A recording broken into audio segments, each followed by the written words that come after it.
Oke, bismillahirrahmanirrahim. Assalamualaikum warahmatullahi wabarakatuh. Waalaikumsalam warahmatullahi wabarakatuh. Selamat pagi anak-anak. Pagi. Gimana kabarnya semua? Alhamdulillah. Oke, sebelum kita mengawali pembelajaran pada hari ini, marilah kita berdoa terlebih dahulu. Untuk ketua kelas, silakan dipimpin teman-temannya untuk mengawali berdoa. Silakan. Sebelum mengawali, berdoa dalam hati, mulai.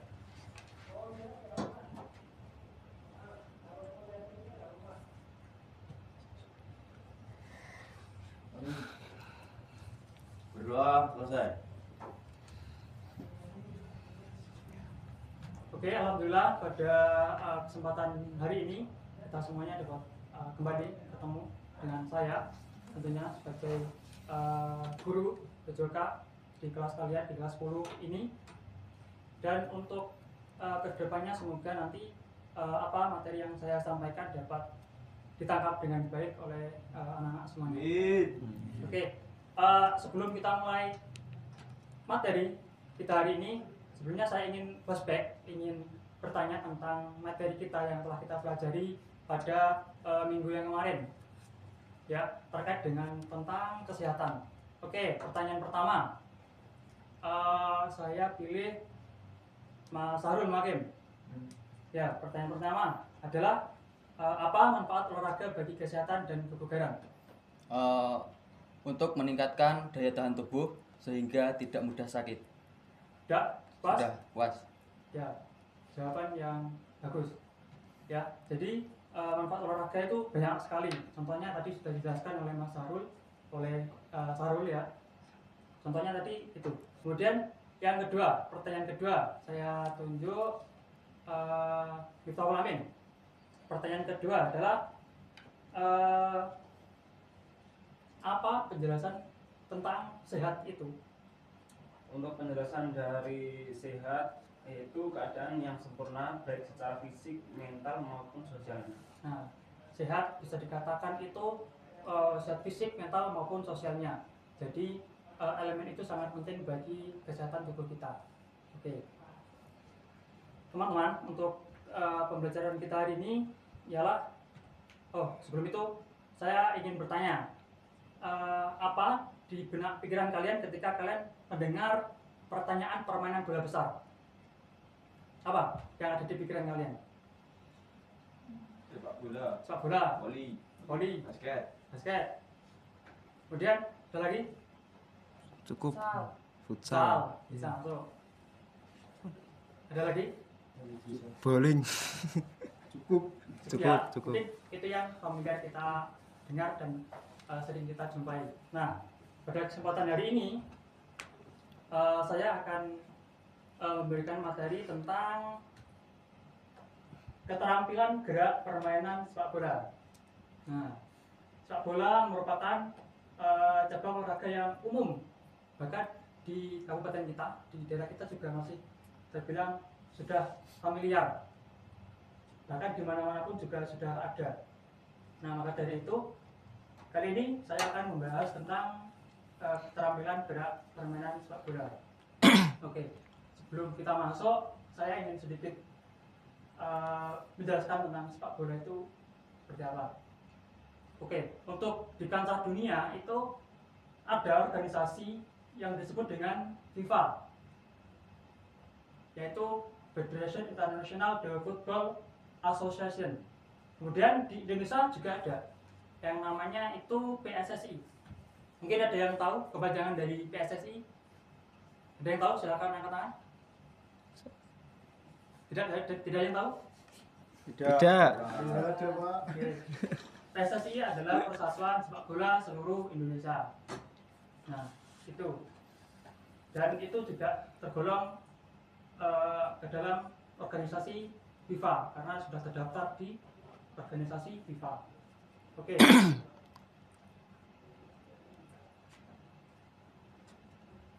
Kemudian cakupan materi yang akan kita pelajari pada hari ini adalah yang pertama umpan atau passing.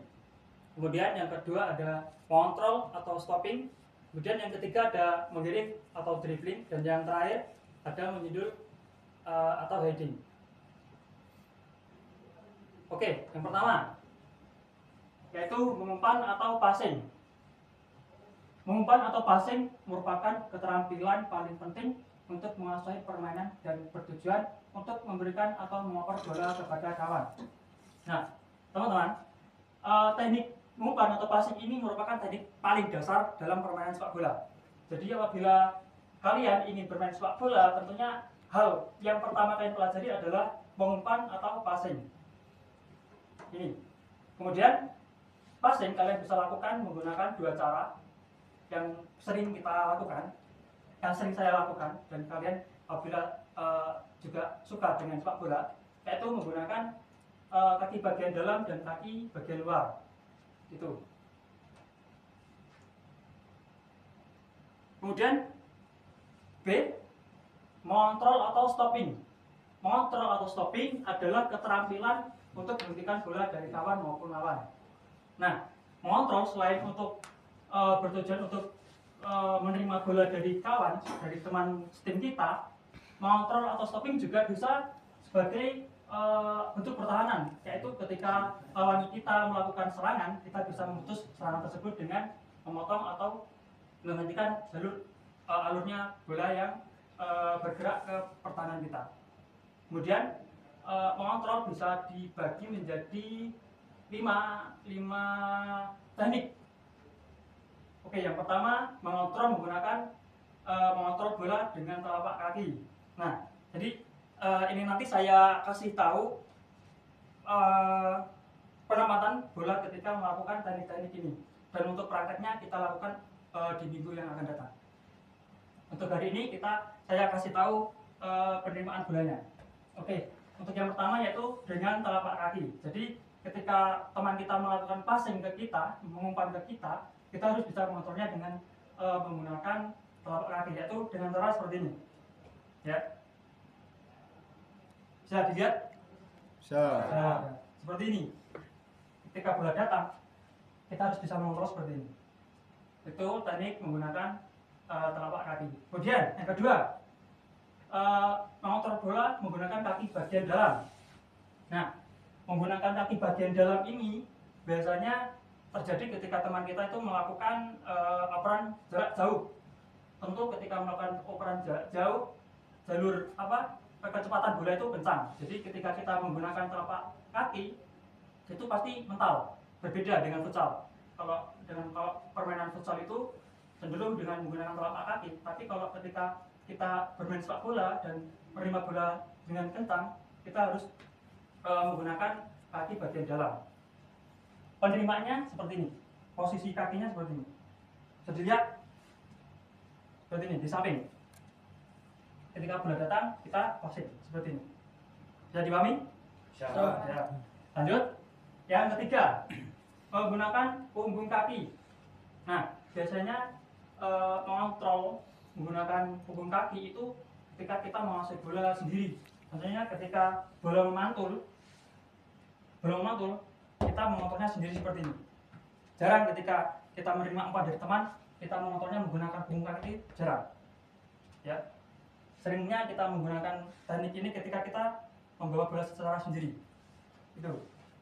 Kemudian yang keempat, mengontrol bola menggunakan dengan dada. Nah, dengan dada. Jadi ketika kita menerima bola lambung dari teman kita, mungkin ini sering terjadi ketika seorang center back melakukan lompas atau umpan panjang ke pemain paling depan, bisa itu striker ataupun juga pemain sayap. Nah, kita harus bisa mengontrolnya dengan dada kita. Jadi ketika bola datang melambung, kita harus bisa mengontrol menggunakan dada. Usahakan menggunakan dada bagian kanan.